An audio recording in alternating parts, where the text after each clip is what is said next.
Hello and welcome to another vlog from the Blind Angler's Workshop. Today I'm going to look at a knot that I use to tie my shock leader to my main line, which is on my reel. So when you're fishing and you're tying on your shock leader, this is the knot that I like to use.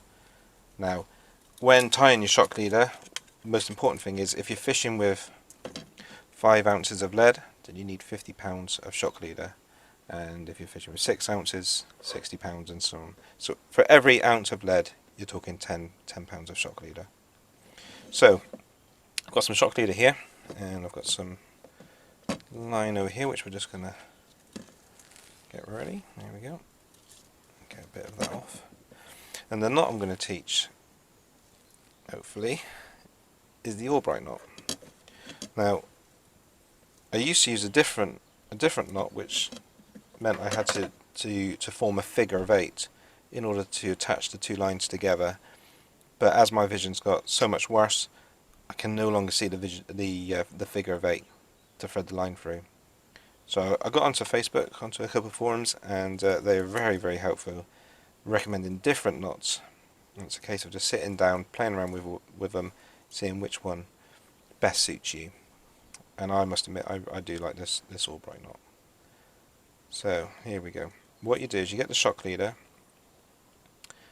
and you basically make a loop just by bringing the shock leader up, folding it back on itself and holding it like so, making sure you've got a nice size tag end. Just make that a little bit bigger. There we go. And then what you do is you get your main line, so this will be the line that's attached to your reel, and you thread it into the loop. Now I'm going down the loop, which is very important. So here's the loop, go down into the loop, then put a nice amount of line through, not too much because it can get a bit tricky, but a nice amount, and then hold it firm with holding the loop out as well. So I've got there in this on my left hand, I've got the loop hooked on my middle finger with the line. And what I'm going to do is take this main line and wrap it around both pieces of the shock leader. What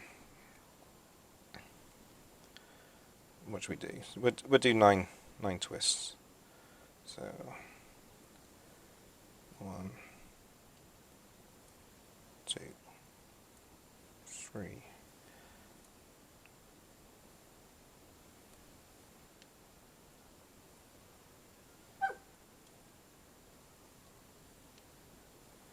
Okay, so I've gone round 9 times there. And you want to make sure that all the coils of the line are not on top of each other, so it's all in a nice straight line. And you just want to hold it and then go back down on itself. What should we say? 4 times back down. 1, 2, 3, 4. And then where I went down the loop with the line at the very beginning, I'm now coming up. So it basically comes out the way it's gone in. And you just grab the line,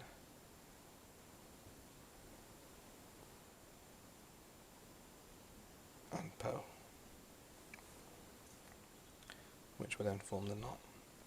You're going to get it so far and then add a little bit of saliva, give a tug on all parts, so making sure you get the tag ends, pulling it nice and tight like that, and then get the other tag end and you pull it. Brilliant. And that is the knot. Very, very small, very strong. Now I learnt that one afternoon by just sitting down with some old shock leader, some old fishing line, doing a knot. Just cut off these tag ends, doing the knot, and cutting it off, doing it again and again and again. And practice makes perfect, and you want to make sure you get your knots right. And the more you do it, the more frequent you'll get with it, and if you ever do have a snap off, then you're out of the water fishing for the least amount of time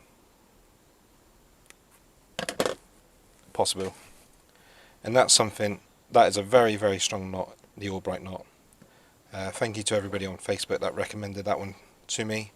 I'm very comfortable doing it. It's a nice small knot as well, so it goes through the rings of your rod very nicely, and it doesn't seem to, when you're casting out, it doesn't seem to catch on your thumb as the other knots have done to me, and they end up kind of like giving your thumb a little bit of a scratch. But yeah, that's the Albright knot. Very much worth learning to do that one for sure.